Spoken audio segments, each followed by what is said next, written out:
The governor's reaction comes after his decisions to not go with the recommended candidates by both the premier and opposition leader when it came to appointing the information commissioner and the director of public prosecutions. PLP MP Walton Brown Jr. earlier this week telling News 9 the governor's recent decisions and London's recent statements have challenged Bermuda's democratic authority.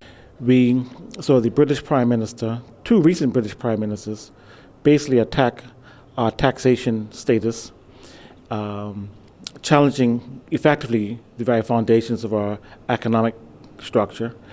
When Britain, of course, is conflicted because they have a competitive region in London in the reinsurance market. The governor recently, though, has basically taken decisions that are contrary to the bipartisan spirit reflected in Parliament.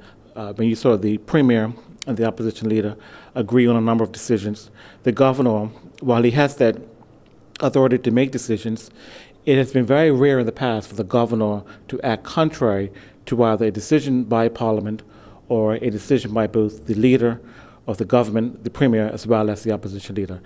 However, a spokesperson for Government House telling ZBM News the governor takes the appointments of senior officers seriously, with the best interests of Bermuda the primary aim. The appointments of the Information Commissioner and DPP, and within the last year, senior judges and the Ombudsman are at the governor's discretion. Some require consultation with the premier and opposition leader.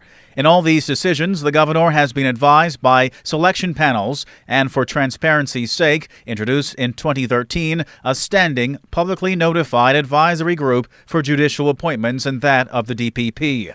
The Government House spokesperson also adding the recommendations of the advisory committee convened for the appointment of the Information Commissioner were shared with the Premier and leader of the opposition as required by law. Neither offered further advice nor needed to.